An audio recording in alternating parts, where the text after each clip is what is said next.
কথায় বলে বাঙালিরা খেয়ে খেয়ে শেষ। তো বাংলায় এটা আমাদের একটা প্রবাদ আছে। তো সেই অবস্থা দেখো, লাউ দিয়ে আলু দিয়ে তরকারি করেছি, ডুমো ডুমো করে বেশ ডালনা মতো তরকারি করেছি, তো সেটা পছন্দ না। লাউ দিয়ে তরকারি দিয়ে এবার ভাত খায় নাকি? লাউ ঘন্ট দিয়ে ভাত খাওয়া যায়, লাউ দিয়ে মাছের মাথা দিয়ে করলে খাওয়া যায়, আর লাউ দিয়ে আলু দিয়ে শুধু তরকারি করলে নাকি খাওয়া যায় না। তো খুন্তিটা এর মধ্যে রেখেছিলাম, তো গরম হয়ে গেছে। তো বন্ধুরা দেখো, সেই জন্যে ধনেপাতা বড়া করছি। আর এই যে পাঁপড় ভেজেছি, বাদাম ভেজেছি, চিনে বাদাম যেটাকে বলে ভেজেছি, আর এই ধনেপাতা বড়া আর লাউ দিয়ে আলু দিয়ে তরকারি। দেখা যাক এবার হয় নাকি। তাও 1 পদ 2 পদ 3 পদ 4 পদ। তো বন্ধুরা, তোমাদের ধনেপাতা বড়া কেমন লাগে তোমরা অবশ্যই কমেন্ট করে জানাও। আর এই বড়াগুলো এখন হয়ে গেছে, আমি এবার তুলে দিচ্ছি।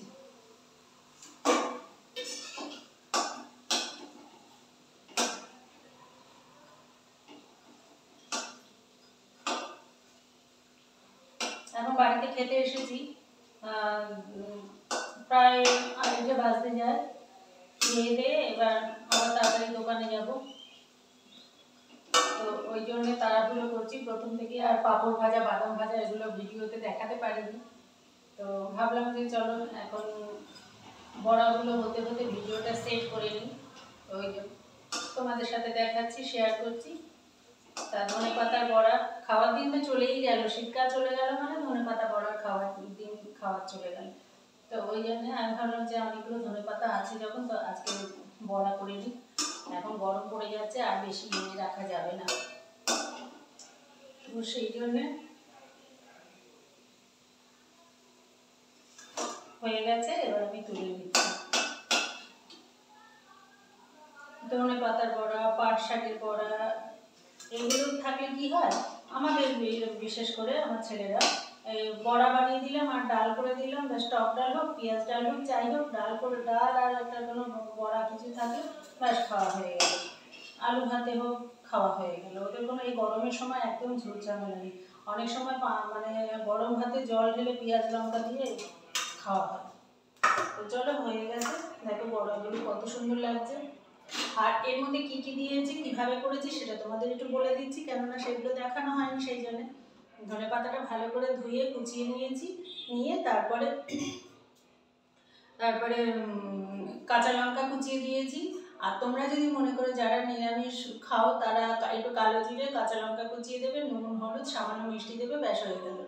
আর ভালো করে ফেটিয়ে নেবে বেসন দিয়ে। আর যদি একটু মচমচের জন্য, কড়কড়া হওয়ার জন্য একটু সুজি বা চালের গুঁড়ি বা চাল বাটা, আতপ চাল বাটা দিলে ওগুলো কিন্তু বেশ মচমচে হয়। আর যারা পেঁয়াজ রসুন দিয়ে খাও তাদের জন্য পেঁয়াজ কুচিয়ে দেবে, আদা কুচিয়ে দেবে, রসুন কুচিয়ে দেবে, লঙ্কা কুচিয়ে দেবে, দিয়ে ভালো করে বেসনটাকে দিয়ে ভালো করে ফেটিয়ে নিয়ে তারপরে গোল গোল এইভাবে করে একটু চ্যাপটা চ্যাপটা করে দিয়ে দেবে। তাই দেখবে বড়াগুলো কিন্তু এরকম হয় দেখতে, একদম এগুলো গোল গোল ভালো লাগবে না, ভেতরে গিয়ে কাঁচা থেকে যায়। আর এরকম পাতলা করে করলে কি হয়, বড়াগুলো দু পিঠই ভালোভাবে ভাজা হয়ে যায় আর বেশ সুন্দর মচমচে হয়ে যায়। তো এখন আমি তোমাদের একটু তোমাদের সঙ্গে কথা বলতে বলতে একটু ঠান্ডা করে নিলাম, যে তোমাদের সঙ্গে দেখাবো খেয়ে। তো দেখো এখন আমি খেয়ে দেখা যাচ্ছে, হালকা ঠান্ডা হয়েছে, খুব কিন্তু ঠান্ডা হয়নি, খাওয়ার মতন অবস্থা নেই, তবুও তোমাদের আমি দেখাচ্ছি। দেখো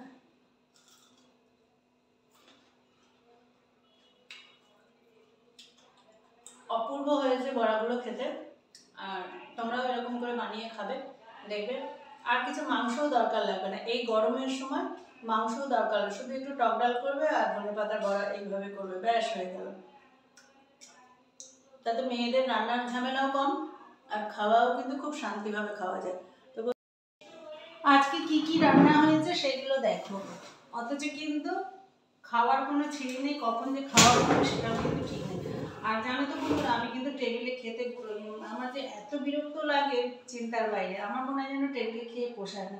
সকালবেলা ভাতটা করে ওইভাবে উপর দিয়ে রেখে গেছিলাম আর তুলিনি, তো ভাতটা এখন এটা একটু যদি না ঠিক করে দিই না, তাহলে কিন্তু ওইভাবেই দলা হয়ে থাকবে আর ভাতটা কিন্তু নষ্ট হয়ে যাবে তাড়াতাড়ি। আর অতিরিক্ত গরম পড়েছে, আমি ভাতটা অল্প একটু সাইড করে বেড়ে নিয়ে তার বাকিটা একটু ছড়িয়ে দিচ্ছি, নাহলে কিন্তু নষ্ট হয়ে যাবে। একটু আলগা করে না রাখলে আর এই গরমের সময় ঘেমে যাবে। তো দেখো ভাতটা আমি করে নিলাম।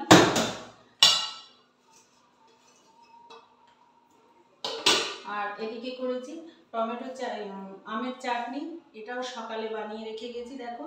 আর এটা আমাদের ভাত দিয়ে খেতে সবাই পছন্দ করে। আর রুটি করেছিলাম, রুটি তো আছে, এখন আমি সকালে টিফিন খেতে সময় পাইনি। আর এটাতে হচ্ছে টেবিলটা জায়গায় নেই ধর, এটা হচ্ছে লাউ দিয়ে আলু দিয়ে ধনেপাতা টমেটো কাঁচা লঙ্কা জিরে আদা বাটা দিয়ে বেশ ভালো করে একটা তরকারি করেছি। তো লাউয়ের তরকারি কি কেউ খায়? খায় না। তো দেখো, আর এখন আমি এসে ভাজলাম এই পাঁপড়, ধনেপাতার বড়া, বাদাম ভাজা, এগুলো দিয়ে খাওয়া হবে। তো তোমরা বন্ধুরা তোমাদের এইসব খাবারগুলো কার কার পছন্দ হয়, কে কে পছন্দ করো অবশ্যই কমেন্ট করে জানাবে। তা আমি এখন দেখো খেতে বসে গিয়েছি, খেয়ে নেবো। এখনও কেউ আসেনি, আমি এসছি, আমি খেয়ে চলে যাব। কেন আমার তো পার্লারে কখন ডাক পড়বে তার কোনো ঠিক নেই, যখন ডাক পড়বে আমার দৌড়তে হবে খেয়ে না খেয়ে। তো সেই জন্য আমি এখন যেহেতু ফাঁকা আছি, ওই জন্য আমি বড়াগুলো বানিয়ে এবার খেয়ে চলে যাব। তো বন্ধুরা প্রত্যেক দিন তোমাদের রান্নাটা দেখাই, সকালে টুকটাক কী কাজ করছি না করছি সেগুলোও দেখাই। তো রোজই তো এক ঘর ঝাড় দেওয়া, বাসন মাজা, বাইরে জল দেওয়া, গাছে জল দেওয়া, এগুলো তো দেখানো সম্ভব না। এই কখন কোন কাজটা করে নিই অত খেয়াল থাকে না। আর ভিডিওটা করব যে সেটাও কিন্তু সময় থাকে না। তার মধ্যে দিদি আছে, ওকে নিয়ে তো আর এক ব্যস্ততার মধ্যে থাকতে হয়। তো চলো আজকে সকালে তোমাদের রান্নাটা দেখাতে পারিনি, তাই জন্য ভাবছি কি যে আজকে খাওয়াটা দেখাবো। আর এখন দুপুরবেলা অলরেডি 2:30 বাজে, বাড়িতে আসলাম, এসে এবার পাঁপড় ভেজেছি, সেটাও দেখাতে পারিনি। তখন অত মানে খুব তাড়নার মধ্যে করতে হয় কাজ, তো অতটা ওই জন্য খেয়াল ছিল না। তারপরে বাদামটাও ভাজলাম, তখনও খেয়াল ছিল না। এবার যখন ধনেপাতার বড়াটা ভাজতে যাব তখন ভাবলাম ও বন্ধুদের সঙ্গে একটু শেয়ার করে দেখি। কিছুই তো আজকে দেখানো হলো না, কোনো ভিডিও করা হলো না। তো এইটা ভেবে তখন কি করব, ভিডিওটা সেট করে নিলাম, ট্রাইপডটা করে। আমি এবার তবে ধনেপাতার বড়াটাও কি করে করেছি সেটাও তোমাদের দেখাতে পারিনি, জাস্ট ভাজা হচ্ছে সেটা দেখিয়েছি। তো কি করে করছি সেটা তোমাদের বলে দিচ্ছি। ধনেপাতাটা ভালো করে কুচিয়ে নিয়েছি, প্রথমে ধুয়ে নিয়েছি, ধুয়ে ভালো করে কুচিয়ে তারপরে কাঁচা লঙ্কা কুচিয়ে দিয়েছি, নুন হলুদ মিষ্টি, ব্যাস এই দিয়ে। আর যারা কিনা পেঁয়াজ রসুন খায় তাদের জন্যে, আমিও পেঁয়াজ রসুন খাই, তবে ধনেপাতা বড়ার সঙ্গে কখনো পেঁয়াজ রসুনটা দিইনি, এইভাবেই করেছি আর খুব ভালোও লাগে। পাট শাকের বড়াও যেদের এইভাবে করি, আর এটাও এইভাবেই করি। তো আর যারা পেঁয়াজ রসুন খায় তারা পেঁয়াজ রসুন আদা এগুলো কুচিয়ের সঙ্গে দিয়ে বেসনটা দিয়ে ভালো করে ফেটিয়ে নিয়ে তারপরে মানে একটু চ্যাপটা চ্যাপটা করে তেলের মধ্যে ছেড়ে দেবে, তেলটা গরম হয়ে যাবে, তারপরে কিন্তু কাঁচা তেলে তাই বলে ছেড়ো না। তো বন্ধুরা এখন তো বেশ ভালোই লাগছে খেতে। আর আজকে আমি ওই জন্য ভাবলাম কি যে তোমাদের খাওয়াটা যখন খাবো তখন তোমাদের সঙ্গে একটু কথাও বলে নেবো, গল্প করা হয়ে যাবে, আর আমার ভিডিওটা করাও হয়ে যাবে। আর প্রতিদিন রান্না করে চলে যাই, এবার তোমরা হয়তো ভাবো যে রান্না করে চলে যায়, মনে হয় রান্না করতে আসে এই মহিলা এই বাড়িতে, সেরকমই একটা তো ওই জন্যে রান্না করে চলে যাই না। আমি এই বাড়ির হচ্ছে পাকাপাকি আর কি কাজের লোক, রান্নাও করি আর খাইও। এবার যেই টাইমে এসে খাই তোমাদের সঙ্গে আর শেয়ার করা হয় না। তো ওই জন্যে আজকে দেখো ঘন্টা বাজছে তো বাজছে, যখনই আমি কিছু করব তখনই। আর এই আইসক্রিমওয়ালাটা প্রতিদিন এখানে এসে টং টং করতেই থাকবে। তো চলো, তো এখন দেখো খেতে বসেছি। এবার লাউয়ের তরকারিটা তো ওদের কাছে ভালো হয়নি, মানে ভালো হয়নি মানে কি, লাউয়ের তরকারি দিয়ে কি কেউ ভাত খায়? যদি মাছের মাথা দিয়ে চিংড়ি মাছ দিয়ে করা হয় তবে নাকি ভাত খায়, আর এইভাবে করলে নাকি লাউয়ের তরকারি দিয়ে ভাত খায় না। সেই জন্যে একটু পাঁপড় ভেজে নিলাম, আর বাদাম ভেজে নিয়েছি, আর হচ্ছে এই ধনেপাতার বড়া করে নিয়েছি। তো এবার তাতেও হয় কি ঠিক নেই, তবুও এবার বড় ছেলে দেখলাম আসার সময় 3টে ডিম নিয়ে এসছে। এবার ডিম ভাজাটাও কখন ওরা করবে, ওরা খাবে, ওরা বুঝে নেবে, আমি ওই সব দায়িত্বের মধ্যে যাচ্ছি না। আমি আমার মতন খেয়ে এবার হাঁটা দেবো। তো বন্ধুরা তোমাদের কেমন লাগলো ভিডিওটা তোমরা কিন্তু অবশ্যই কমেন্টে জানাবে। যে সবাই মাছ মাংস ভালো মন্দ রান্না করা দেখায়, আর তুমি কি উল্টোপাল্টা এসব রান্না করো, নিরামিষ এটা ওটা। তোমার ভিডিও কেউ দেখবে না, পছন্দ করবে না।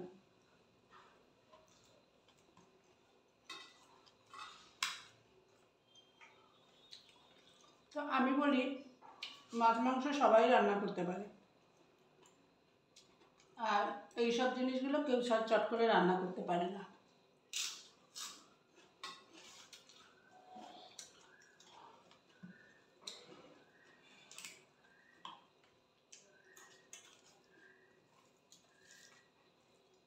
তোমাদের সঙ্গে কথা বলতে বলতে ভুলেই গেছি বাদাম ভেজে রেখেছি, নেই।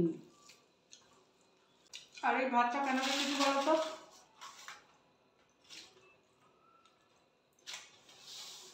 চাটনি দিয়ে খাবো বলে। সব থেকে বেশি টাইম লাগে জোগাড় করে আনতে, তারপরে টাইম লাগে গুছিয়ে রান্না বসাতে।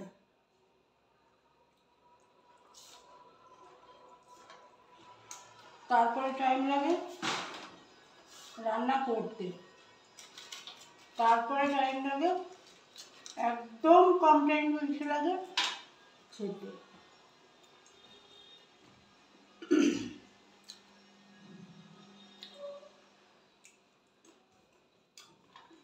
খাওয়াটা কিন্তু নিমিষের মধ্যে হয়ে যায়।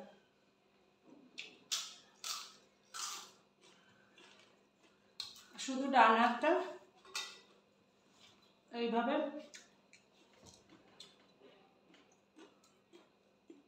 ছোটোর কাছে দিলে খাওয়া হয়ে গেল।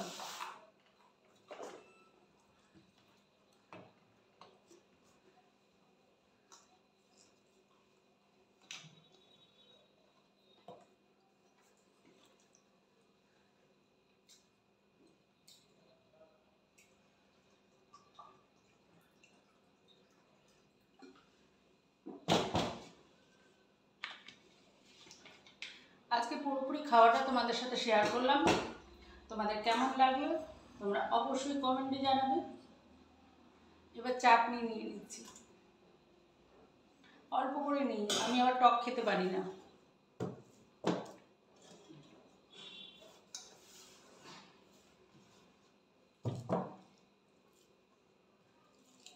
টক খেলে না দাঁত শিরশির করে, ওই জন্য টক খেতে পারি না। তো চাটনি সবসময় একটু বেশি মিষ্টি করেই করি। তো দেখা যাক এখন কতটা টক হয়েছে।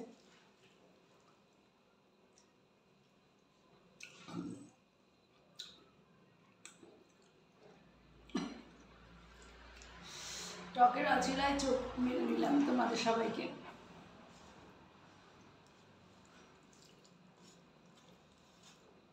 কিন্তু আমার জন্য টক লাগছে, কিন্তু যারা টক খেতে ভালোবাসে তাদের জন্য একদমই টক লাগবে না, খাওয়া যাচ্ছে। আর একটু ঝোল নিয়ে নিই, ভয় ভয় নিয়েছিলাম যে খেতে পারবো না বুঝি। আর টক খাওয়ানো ভালো, টকে ভিটামিন সি ভালো হয়। দেখো অনেকটাই চাটনি নিয়ে নিলাম। আর এটা যদি বেশি টক হতো তবে খেতে পারতাম না।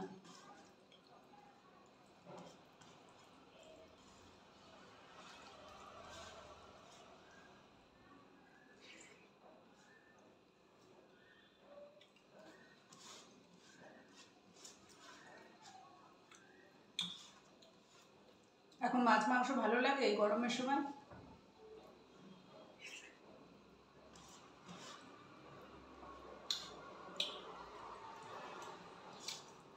আর আমার দিদি তো এরকম টক কাঁচা কাঁচা আমগুলো খেয়ে নেবে, লেবুগুলো চিবিয়ে চিবিয়ে খেয়ে নেবে, পাতি লেবু চিবিয়ে খায়, এরকম টক খেতে পারে।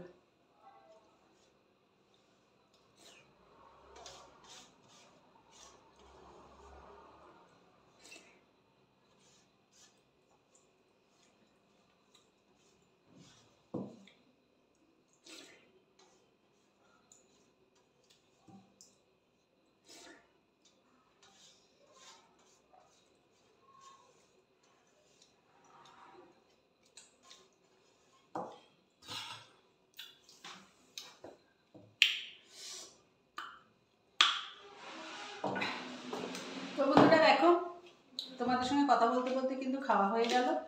কোনো দিন আমি এইভাবে পুরো খাওয়াটা দেখাই না। আজকে সময় সুযোগ পেয়েছি, তা প্রথম থেকে শেষ পর্যন্ত আমার খাওয়াটা পুরোটা দেখালাম। আর আজকে অনেকটা ভাত বেশি খাওয়া হয়ে গেল, কেন সব কিছুর সঙ্গে একটু একটু করে ভাত খেতে হয়েছে, আর চাটনি দিয়ে একটু ভাত খেয়েছি। আর তোমাদের সঙ্গে দেখানো একটা চ্যালেঞ্জের ব্যাপার, যে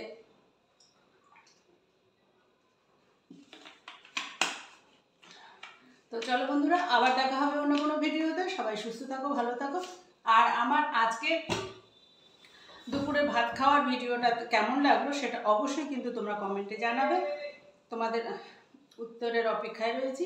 টাটা। তো বন্ধুরা দেখো, ভাত খেয়ে বাড়ি থেকে চলে আসলাম। তা দেখছি যে বাপিও যাচ্ছে। এও হচ্ছে আমার এক ছেলের মতন। তো ছেলেই অনেক সময় যখন মানে ট্যাঙ্কি বেশি লোড হয়ে যায় তখন মা মা করে মা অন্তর প্রাণ করতে থাকে।